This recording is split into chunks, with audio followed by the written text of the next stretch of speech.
പറയാൻ പോകുന്നത് അത്യാഗ്രഹിയായ ഒരു എലിയുടെ കഥയാണ്. ഒരിക്കൽ ഒരു കാട്ടിലൂടെ ഒരു കർഷകൻ വിളവെടുത്ത നെല്ലും ചാക്കുകളുമായി വണ്ടിയിൽ പോകുമ്പോൾ അതിൽ നിന്നും ഒരു ചാക്ക് നെല്ലാണെങ്കിൽ പുറത്തേക്ക് വീണുപോയി. കർഷകനാണേൽ ഇതൊന്നും അറിയാതെയും പോയി. നെല്ലും ചാക്കിലെ നെല്ല് അവിടമാകെ ചിതറിക്കിടന്നു. ആ സമയമാണ് ഒരു എലി അതിലൂടെ വരുമ്പോൾ ഈ നെല്ല് അവിടമാകെ ചിതറിക്കിടക്കുന്നത് കണ്ടത്. ഇത് കണ്ട എലിക്കാണേൽ കൊതി സഹിക്കാനായില്ല. എലി ചിന്തിച്ചു, ഈ നെല്ല് മുഴുവൻ എനിക്ക് ഒറ്റയ്ക്ക് സ്വന്തമാക്കണം. ഒരു കാര്യം ചെയ്യാം, വേഗം പോയി ഒരു ചാക്ക് എടുത്തിട്ട് വരാം. കുറേ നെല്ല് കഴിക്കുകയും ചെയ്യാം, ബാക്കിയാണെങ്കിലോ ചാക്കിലാക്കി എടുത്തു വെക്കുകയും ചെയ്യാം. ഇതും പറഞ്ഞ് ചാക്കും തപ്പി എലി നടന്നു. എലി നടന്ന് എലിയുടെ മാളത്തിനരികിലെത്തി. എന്നിട്ട് ചാക്ക് തപ്പാൻ തുടങ്ങി. അതേസമയം ഒരു കാക്ക കാട്ടിലൂടെ പറന്ന് ഒടുവിൽ നെല്ലും ചാക്കിൻ്റെ അവിടെ എത്തി. കാക്കയാണെങ്കിലോ അവിടെ നിറയെ നെല്ല് കിടക്കുന്നത് കണ്ട് ചിന്തിച്ചു, ഒരുപാട് നെല്ലുണ്ടല്ലോ ഇവിടെ, ഇത് ഒറ്റയ്ക്ക് കഴിക്കുന്നത് ശരിയല്ല. എൻ്റെ കൂട്ടുകാരെ കൂടെ വിളിക്കാം, അവര് വിശന്നിരിക്കുകയായിരിക്കും. എല്ലാവർക്കും കൂടെ ഈ നെല്ല് മുഴുവനും തിന്നു തീർക്കാം.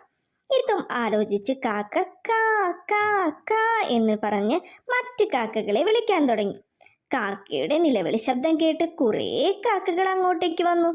അവിടെ കിടക്കുന്ന നെല്ല് മുഴുവനും എല്ലാവരും ഒരുപോലെ കഴിച്ച് വിശപ്പടക്കി. വിശപ്പ് മാറിയ മറ്റു കാക്കകളാണെങ്കിൽ തക്ക സമയത്ത് ഭക്ഷണം കഴിക്കാനായി വിളിച്ചതിനു കാക്കയോട് ഒരുപാട് നന്ദി പറഞ്ഞു. ശേഷം എല്ലാ കാക്കകളും സന്തോഷത്തോടെ അവിടെ നിന്നും പറന്നുപോയി. അതേസമയം എലിയാണെങ്കിലോ ചാക്ക് അന്വേഷിച്ചിട്ട് കിട്ടാതായപ്പോൾ ചിന്തിച്ചു, ചാക്ക് ഇവിടെ ഒന്നുമില്ലല്ലോ. ഒരു കാര്യം ചെയ്യാം, അങ്ങോട്ടേക്ക് ചെന്ന് പറ്റാവുന്ന അത്രയും നെല്ല് കഴിച്ചു തീർക്കാം. ഇനി അതേ ഒരു വഴിയുള്ളൂ എന്നും പറഞ്ഞ് നെല്ലുള്ള സ്ഥലത്തേക്ക് നടന്നു. അവിടെ എത്തിയ എലിയാണെങ്കിൽ ഞെട്ടിപ്പോയി. അവിടെ നെല്ലൊന്നും കാണാനില്ല. ആ സമയമാണ് എലിക്ക് തൻ്റെ തെറ്റ് മനസ്സിലായത്. അത്യാഗ്രഹം കാണിക്കാതെ അപ്പോൾ തന്നെ കുറച്ച് നെല്ല് കഴിച്ചിരുന്നെങ്കിൽ ഈ അവസ്ഥ എലിക്ക് വരുമായിരുന്നോ? നാണം കെട്ടുപോയ എലി അവിടെ നിന്നും നെല്ലൊന്നും കിട്ടാതെ വിഷമിച്ച് തിരിച്ചു മാളത്തിലേക്ക് നടന്നു.